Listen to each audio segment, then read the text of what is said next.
ನಾರಾಯಣಂ ಸುರಗುರುಂ ಜಗದೇಕನಾಥಂ ಭಕ್ತಪ್ರಿಯಂ ಸಕಲಲೋಕನಮಸ್ಕೃತಂಚ ತ್ರೈಗುಣ್ಯವರ್ಜಿತಮಜಂ ವಿಭುಮಾದ್ಯಮೀಶಂ ವಂದೇ ಭವಘ್ನಂ ಅಮರಾಸುರದಿಗ್ಧವಂದ್ಯಂ ನಾರಾಯಣಂ ನಮಸ್ಕೃತ್ಯ ನರಂ ಚೈವ ನರೋತ್ತಮಂ ದೇವೀಂ ಸರಸ್ವತೀಂ ವ್ಯಾಸಂ ತತೋ ಜಯಮುದೀರಯೇತ್. ಶ್ರೀಗುರುಭ್ಯೋ ನಮಃ. ಪ್ರಸಿದ್ಧವಾದಂತಹ ಇನ್ನೊಂದು ಹೆಸರು ಪುನರ್ವಸು ಅಂತ. ಲೋಕದಲ್ಲಿ ನಕ್ಷತ್ರವನ್ನು ಆ ಹೆಸರಿನಿಂದ ಗುರುತಿಸುವುದರಲ್ಲಿ ನಾವೆಲ್ಲರೂ ಕೂಡ ಭಾಗಿಗಳಾಗಿದ್ದೇವೆ. ಅಂದರೆ ಪುನರ್ವಸು ಅಂದ ತಕ್ಷಣ ನಮಗೆ ನೆನಪಾಗುವಂಥದ್ದು ಆ ನಕ್ಷತ್ರ. ನಕ್ಷತ್ರದ ಹೆಸರು ದೇವರಿಟ್ಟುಕೊಂಡದ್ದ ಇಷ್ಟೊಂದು ಬಾಲಿಶ ಇಲ್ಲ. ದೇವರ ಹೆಸರನ್ನೇ ನಕ್ಷತ್ರಕ್ಕೂ ಎಲ್ಲರಿಗೂ ಇಟ್ಟದ್ದು. ಯಾರಿಗೂ ಇಲ್ಲಿ ಸ್ವಂತದ ಹೆಸರು ಕೂಡ ಇಲ್ಲ ಅಂತೆ. ಹಾಗೆಯೇ ಪುನರ್ವಸು ಅಂದರೆ ಯಾಕೆ ಆ ಹೆಸರಿನಿಂದ ಆ ನಕ್ಷತ್ರವನ್ನು ಗುರುತಿಸಿದರು ನೋಡಿ. ವೇದೈಶ್ಚ ಸರ್ವೈಹಿ ಅಹಮೇವ ವೇದ್ಯ ಅಂತ ಹೇಳಿ ದೇವರೇ ಹೇಳಿಕೊಂಡ. ವೇದದ ಪ್ರತಿಯೊಂದು ಅಕ್ಷರಗಳಿಂದಲೂ ಕೂಡ ತಾನೇ ವಾಚ್ಯ, ತನ್ನನ್ನು ಬಿಟ್ಟು ಬೇರೆ ಏನನ್ನೂ ಪ್ರಧಾನವಾಗಿ ಹೇಳೋದಿಲ್ಲ ವೇದ ಅಂತ ಹೇಳಿ ದೇವರೇ ಸ್ವತಃ ಹೇಳಿಕೊಂಡಂತಹ ಒಂದು ಮಾತು. ಆಮೇಲೆ ವೇದ ವಾಂಗ್ಮಯಗಳು ಕೂಡ ನಕ್ಷತ್ರಗಳನ್ನು ಗುರುತಿಸುವ ಹೆಸರನ್ನು ಆ ನಾಮಕರಣ ಮಾಡಿದ್ದೇ ಆ ವೇದದಲ್ಲೇ. ನಾವು ಯಜುರ್ವೇದದ ಮಂತ್ರಗಳಲ್ಲಿ ಆ ನಕ್ಷತ್ರ ಸೂಕ್ತ ಅನ್ನುವಂತಹ ಒಂದು ಭಾಗವನ್ನು ಗಮನಿಸಿದಾಗ ನಮಗೆ ಅರ್ಥ ಆಗ್ತದೆ. ಇರಲಿ, ಆ ನಕ್ಷತ್ರ ಅಂದ್ರೇನು? ಯಾವ ಹೆಸರೇನು ತಗೊಳ್ಳಿ ನೀವು, ಪರಮಾತ್ಮ ಸರ್ವ ಪದಗಳಿಂದಲೂ ಸರ್ವ ಶಬ್ದಗಳಿಂದಲೂ ವಾಚ್ಯ ಅಂತ ಪ್ರತಿಪಾದಿಸಿದ ಆಚಾರ್ಯರ ಆ ಸಿದ್ಧಾಂತದ ಆಳ ಅಗಲಕ್ಕೆ ನಾವು ಇಳಿಯುವ ಪ್ರಯತ್ನ ಮಾಡಿದರೆ ನಮಗೆ ಹೆಜ್ಜೆ ಹೆಜ್ಜೆಗೂ ಕಾಣುವಂಥದ್ದು ಆಶ್ಚರ್ಯಗಳೇ. ಎಷ್ಟು ಸತ್ಯ, ಎಷ್ಟು ಪಾರಮಾರ್ಥಿಕ, ಎಷ್ಟು ಸ್ಪಷ್ಟ ಅನ್ನುವಂಥದ್ದು ನಮಗೆ ಅರ್ಥ ಆಗ್ತಾ ಹೋದಾಗ ಅದರಿಂದ ಸಿಗುವಂತಹ ಆನಂದ ಇದೆಯಲ್ಲ, ಅದು ಬೇರೆ ಎಲ್ಲೂ ನಮಗೆ ಸಿಗಲಿಕ್ಕೆ ಸಾಧ್ಯ ಇಲ್ಲ. ಅಂತಹ ಸುಂದರವಾದಂತಹ ನಾಮಪ್ರಪಂಚ ಪರಮಾತ್ಮನದ್ದು, ಎಲ್ಲವೂ ಅವನಂತೆ. ಹಾಗೆಯೇ ಗೊತ್ತಿದೆ ನಮಗೆ, ಕೋಟಿಗಟ್ಟಲೆ ನಕ್ಷತ್ರಗಳಿವೆ ಆಕಾಶದಲ್ಲಿ. 27 ಹೆಸರುಗಳಿಂದ ನಾವು ಕಂಠಪಾಠ ಮಾಡಿಕೊಂಡಿದ್ದೇವೆ, ಗುರುತಿಸುತ್ತೇವೆ ಕೂಡ. ಅಂದರೆ 27 ಗ್ರೂಪುಗಳು ಅಂತ. ಆ ರಾಶಿಗಳಲ್ಲಿ ವಿಶೇಷವಾಗಿ ಪುನರ್ವಸು ನಕ್ಷತ್ರ ಮಿಥುನ ಮತ್ತು ಕರ್ಕಾಟಕ ರಾಶಿಯಲ್ಲಿ ಗೋಚರಿಸುವಂತಹ ಆ ಆಕಾಶ ಭಾಗದ ನಕ್ಷತ್ರ ಸಮೂಹದ ಒಂದು ಚಿತ್ರಣ. ಅದರ ಪ್ರಧಾನ ಅರ್ಥ ಏನು ಗೊತ್ತಾ? ಚೆನ್ನಾಗಿದೆ. ವಸು ಅಂದರೆ ಸಂಪತ್ತು ಅಂತ, ತೇಜಸ್ಸು ಅಂತ, ಚೆನ್ನಾಗಿ ಎದ್ದು ಕಾಣುವಂಥದ್ದು. ಹಾಗೆಯೇ ಲೋಕದಲ್ಲಿ ಏನಾದರೂ ಕಾಣುವಂಥದ್ದು ಅಂದರೆ ಏನದು? ಎಲ್ಲಿಯೂ ಇಲ್ಲದೇ ಇರುವಂಥದ್ದು ಅಥವಾ ವಿಭಿನ್ನ ಅಥವಾ ಅತ್ಯಂತ ಮೌಲ್ಯಯುತವಾದದ್ದು ಅಂತ ಅರ್ಥ. ಹಾಗೆ ಆ ನಕ್ಷತ್ರಕ್ಕೂ ಕೂಡ ಅದೇ ಕಾರಣದಿಂದ ಆ ಹೆಸರಿಟ್ಟಿರ್ಬೋದು ಏನೋ. ಮತ್ತೆ ಮತ್ತೆ ಎದ್ದು ಕಾಣುವಂತಹ ಒಂದು ತೇಜಸ್ಸು, ಆ ಒಂದು ಸಂಪತ್ತನ್ನು ಪ್ರತಿನಿಧಿಸುವಂತಹ. ಉದಾಹರಣೆಗೆ ನಮ್ಮಲ್ಲಿ ರತ್ನಗಳನ್ನು ಹೋಲಿಸ್ತಾರೆ ಸಂಪತ್ತು ಅಥವಾ ಸೌಭಾಗ್ಯಕ್ಕೆ ಅಂತ, ಶ್ರೀಮಂತಿಕೆಗೆ ಅಂತ. ಆ ರತ್ನಗಳಲ್ಲಿ ಏನು ವಿಶೇಷ? ಅದರಲ್ಲಿಯೂ ವಜ್ರಾದಿಗಳನ್ನು ಗಮನಿಸಿದರೆ ಅದರಲ್ಲಿ ಸ್ವತಃ ಕಾಣಿಸುವಂತಹ ಒಂದು ಆ ತೇಜಸ್ಸೇ ಕಾರಣ ಅಲ್ವಾ. ಹಾಗಾಗಿ ಆ ತೇಜಸ್ಸು ಏನನ್ನು ಪ್ರತಿನಿಧಿಸ್ತದೆ. ಬಂಗಾರವು ಕೂಡ ಸುಮ್ಮನೆ ಅದು ಅತ್ಯಂತ ಮೌಲ್ಯಯುತವಾದಂತಹ ಆಭರಣ ಅಂತ ಅನ್ನಿಸಿಕೊಳ್ಳಿಲ್ಲ. ಯಾಕೆ? ಅದರಲ್ಲಿರುವಂತಹ ಒಂದು ಆಕರ್ಷಕ ತೇಜಸ್ಸು ಅದರ ಮೌಲ್ಯವನ್ನು ವೃದ್ಧಿಸಿತು. ಬೇರೆ ಎಲ್ಲ ಲೋಹಗಳಲ್ಲಿಯೂ ಕೂಡ ಕಾಣದಂತಹ ಆ ಒಂದು ತೇಜಸ್ಸು. ಬರೇ ಬಣ್ಣ ಅಂತ ಹೇಳಿದರೆ ನಮಗೆ ಹಿತ್ತಾಳೆಯಲ್ಲಿಯೂ ಕೂಡ ಹಳದಿ ಬಣ್ಣ ಗೋಚರಿಸ್ತದೆ. ಆದರೆ ದೀರ್ಘಕಾಲದಲ್ಲಿ ಉಳಿಯಬಲ್ಲಂತಹ, ಯಾವತ್ತಿಗೂ ಕಳೆಗುನ್ನದಂತಹ ತೇಜಸ್ಸು ಅದು ಚಿನ್ನದಲ್ವ.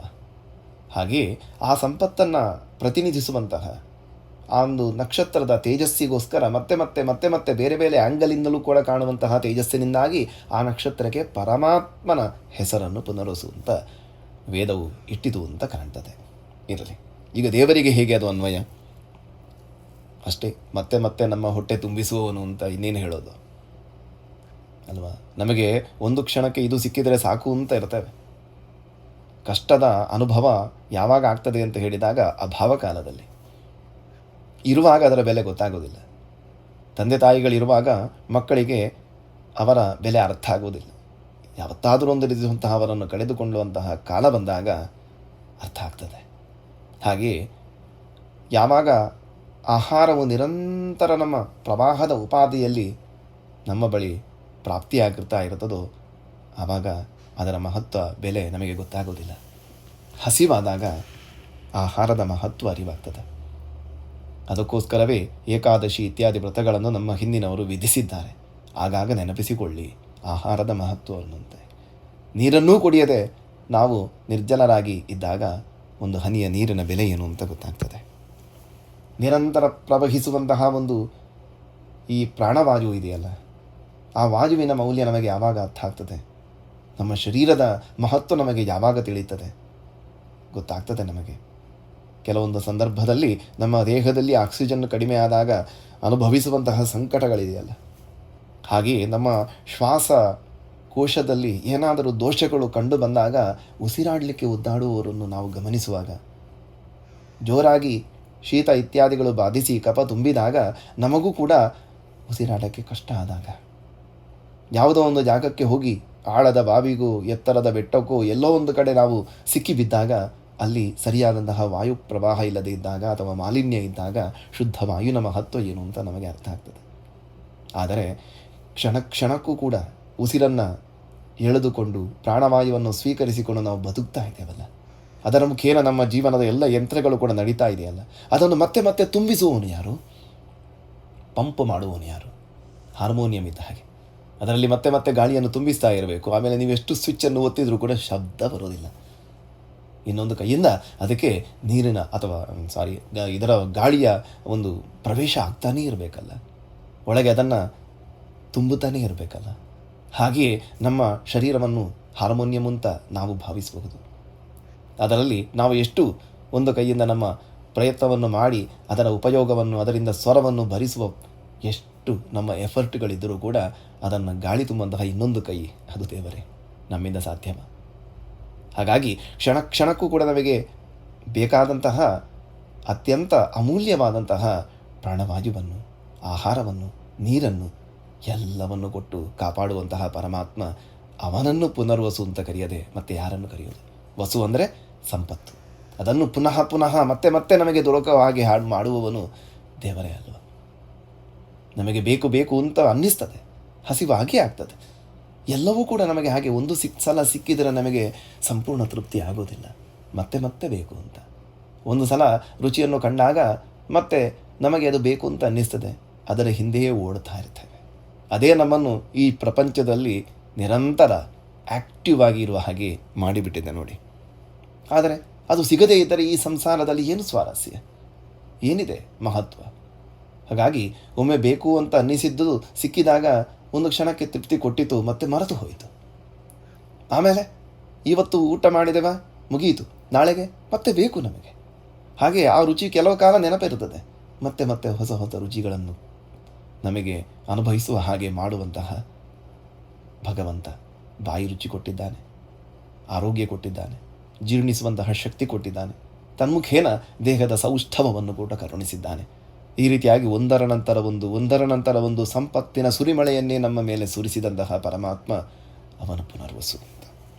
ಈ ರೀತಿಯಾಗಿ ಜ್ಞಾನವೂ ಕೂಡ ಭಗವಂತ ನಿರಂತರವಾಗಿ ನಮಗೆ ಅರಿವಿನ ಸಂಪತ್ತನ್ನು ಕೊಟ್ಟಿದ್ದಾನೆ ನೋಡಿ. ಯಾವುದರಿಂದ ಒಳ್ಳೆಯದು, ಯಾವುದರಿಂದ ನಮಗೆ ಶ್ರೇಯಸ್ಸಾಗ್ತದೆ, ಆ ಬುದ್ಧಿಗೆ ಪ್ರಚೋದನೆ ಅವನೇ ಕೊಡಬೇಕಲ್ಲ. ಹಾಗಾಗಿ ಕ್ಷಣಕ್ಕೂ ಕೂಡ ನಮ್ಮ ಮನಸ್ಸು ಆ್ಯಕ್ಟಿವ್ ಇರುವ ಹಾಗೆ ನೋಡಿಕೊಳ್ಳುವಂತಹ ಭಗವಂತ ಅವನು ಪುನರ್ವಸು ಅಂತ. ವಸು ಅಂದರೆ ಏನು? ಉತ್ತಮವಾದಂತಹ ಗತಿ ಅಂತ.